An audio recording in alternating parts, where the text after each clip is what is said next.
ஸ்ரீ குருவாயூரப்பன் திருவடிகளே சரணம். இந்த தசகத்தோட 4வது ஸ்லோகத்தை இன்னைக்கு பார்க்குறோம். முதல்ல வார்த்தைகளை பிரித்து சொல்லலாம், பிறகு ஒவ்வொரு வரியும் சேர்த்து சொல்லலாம். ஸ்தவம் ஜபந்தஸ்தமமீ ஜலாந்தரே स्तवं जपन्तस्तममी जलान्तरे भवन्तमासे विशतायुतं समाः भवन्तमासे विशतायुतं समाः भवत्सुखास्वाद रसादमीश्वियान् भवत्सुखास्वाद रसादमीश्वियान्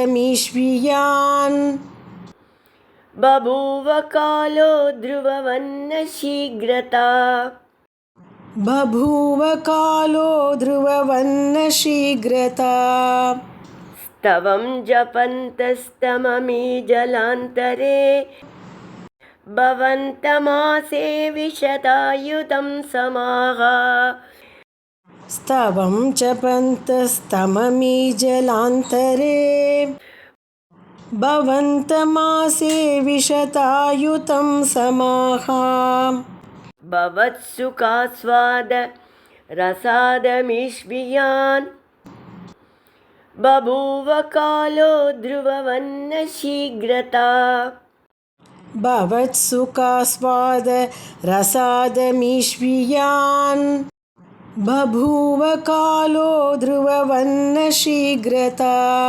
இப்போ நாம் இந்த ஸ்லோகத்தோட வார்த்தைகளை பிரித்து அர்த்தங்களை பார்க்கலாம். அமி இந்த பிரத்யேதஸ்கள் ஜல அந்தரே நீருக்குள்ளே இருந்து கொண்டு தம் ஸ்தவம் ஜபந்தக அந்த ருத்ரன் சொல்லிக் கொடுத்த துதியை ஜபித்து கொண்டு அயுதம் சமாகா 10,000 ஆண்டுகள் பவந்தம் ஆசே விஷத உங்களை வழிபட்டார்கள். பவத் சுக ஆஸ்வாத உங்களோட அந்த ஆனந்த ரசத்தை சுவைப்பதில் ரசாத்து ஆவலுள்ளவர்களாக இருந்ததினால அமீஷு அவர்கள் விஷயத்தில் உன் தர்சனம் கிடைக்க யான் காலக இவ்வளவு காலம் பபுவ ஆயிற்று துருவவத்து துருவனைப் போல ந சீக்கிரதா விரைவில் கிட்டவில்லை. இப்போ இந்த ஸ்லோகத்தை முழுவதுமாக பாராயணம் பண்ணி இதோட முழு அர்த்தத்தையும் பார்க்கலாம்.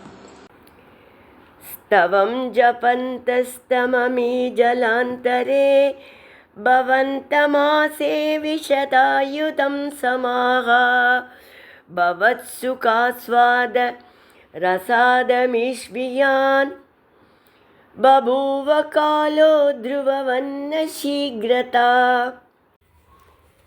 இந்த ருத்ரகீதம் என்கிற சிவபெருமான் அருளிய ஸ்தோத்திரத்தை பிரச்சேதர்கள் 10,000 ஆண்டுகள் நீரின் நடுவில் நின்று கொண்டு ஜபித்தார்கள், உங்களை வழிபட்டார்கள். பகவானோட அப்படியே அந்த ஆத்மானந்த பரமானந்த ரசத்தில் அவர்கள் மூழ்கிட்டதுனால அத்தனை காலம் போனது கூட அவளுக்கு தெரியல. துருவனுக்கு 5 மாத முடிவிலேயே பகவானோட அருள் கிடைத்து விட்டது. ஆனால் பிரச்சேதர்களுக்கு அவ்வளவு சீக்கிரம் உங்கள் அருள் கிடைக்கவில்லை.